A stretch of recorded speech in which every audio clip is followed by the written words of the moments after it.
उसने ये सर न झुकाएगा।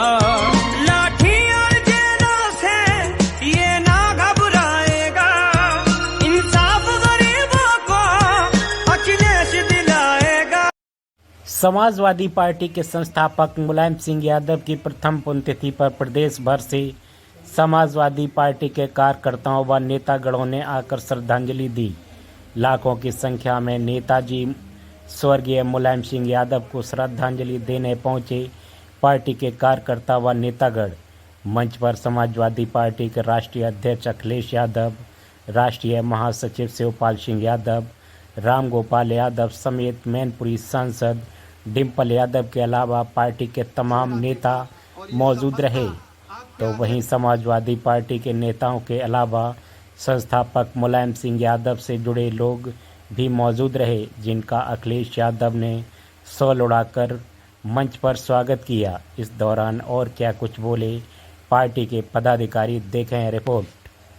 यादव जी, माननीय किरणमोहन राय वृंदा जी, माननीय शिवपाल सिंह यादव जी, श्री नरेश उत्तम जी, श्री माता प्रसाद पांडे जी, श्री रामजीलाल सुमन जी, श्री अवधेश प्रसाद जी, श्री जयशंकर पांडे जी, सम्मानित नेतागण और मेरे सामने मौजूद सभी समाजवादी पार्टी के नेता, सभी कार्यकर्ता, आज हम सब एक साथ आए हैं नेताजी की जयंती मनाने के लिए।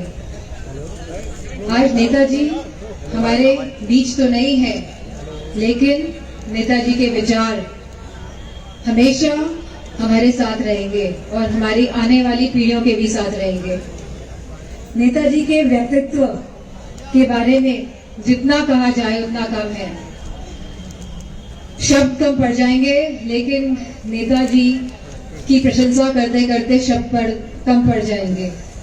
नेताजी को सबसे प्रिय उनकी समाजवादी पार्टी थी और उनका पूरा समाजवाद परिवार जो आज यहाँ उपस्थित है वो था।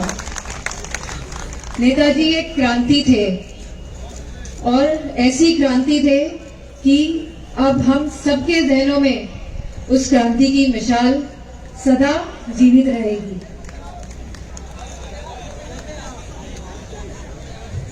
और नेताजी ने हम सबको बहुत कुछ सिखाया भी था।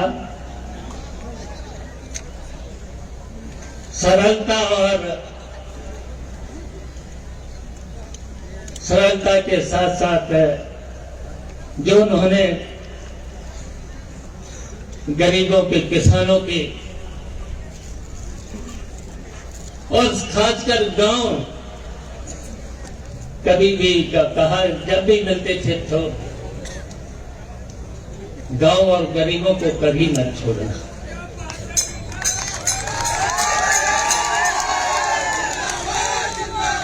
उनको कभी निराश नहीं करना।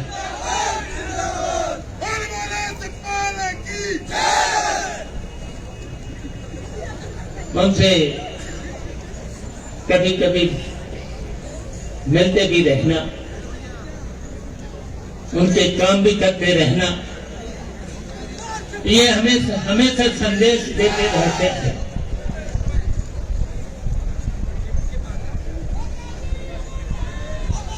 और ये सही है कि आप सबके मन में, आप लोगों के मन में हमेशा रहा। कच्छ से लेकर मैनपुरी से लेकर के पूरे उत्तर प्रदेश के लोगों ने हमेशा नेताजी को आगे बढ़ाया है। लेकिन नेताजी ने हम लोगों को अन्याय के खिलाफ हमेशा लड़ना भी सिखाया। मेमोरियल नहीं हो रही। जो लोग विदेशों में गए होंगे या देश में भी गए होंगे, जहां स्मारक बने हुए हैं बड़े महानुभावों के, उसमें बनने के बाद जब ये सामने आएगा स्मारक, कोई स्मारक इसके मुकाबला नहीं कर सकता, कोई भी। ये बनाया जाएगा अमेरिका के सबसे महबूब राष्ट्रपति अब्राहम लिंकन के मेमोरियल की तर्ज पर, लेकिन उससे भी बेहतर बनेगा।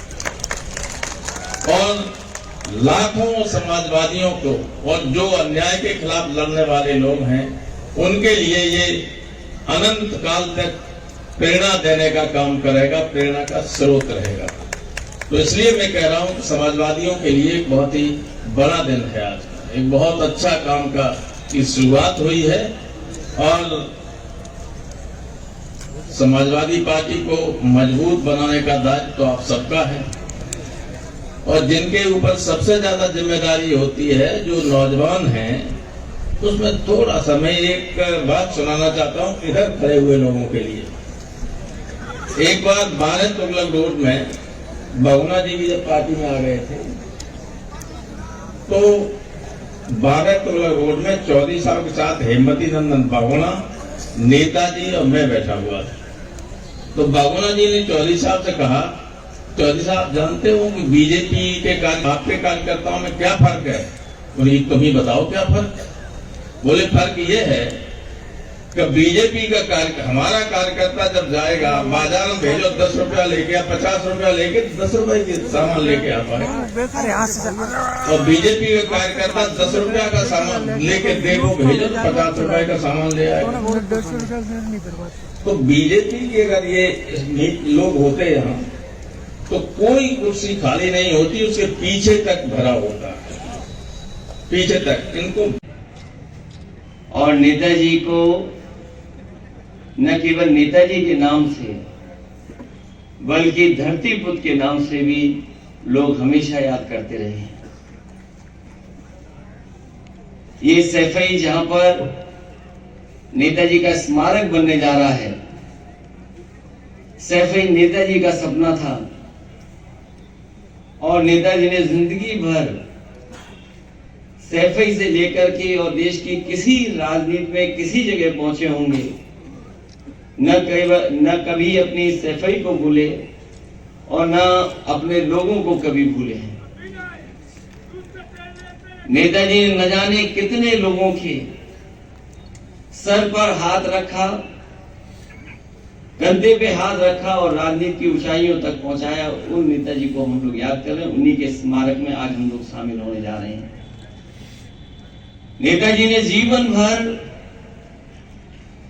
धरती पर संघर्ष किया और धरती पर चोट खाकर ही नेताजी धरती पुत्र बने। जब मेरे सामने ये बात आई कि 1 साल जब हो जाएगा तो एक नेताजी का स्मारक बनना है, लोगों ने तमाम तरह के सुझाव दिए कि लखनऊ में बनना चाहिए या सरकार से मांग की जाए।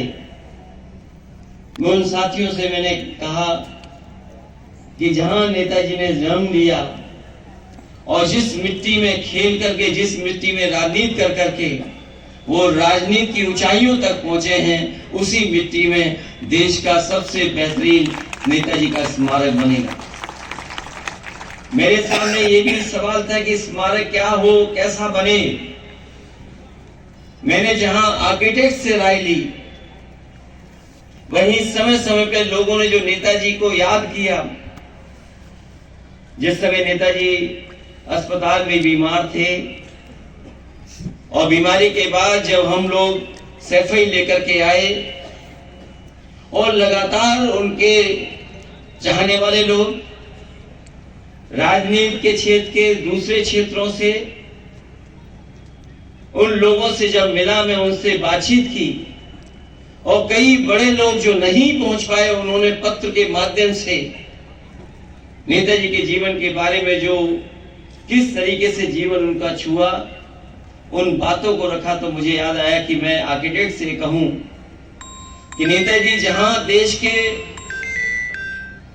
ऊंचाइयों तक पहुंचे, वहीं मुझे सैफई में उनका स्मारक बनाना है।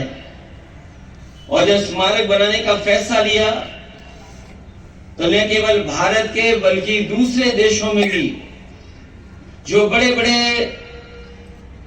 नेता रहे या जिन्होंने समाज को सुधारने का काम किया, उन स्मारकों के बारे में जानकारी दी और कई प्रेजेंटेशनों के बाद और कई यंग आर्किटेक्ट और इंजीनियरों के बीच में ये जब स्मारक फाइनल हुआ तो मैंने यही कहा कि जिस तरीके से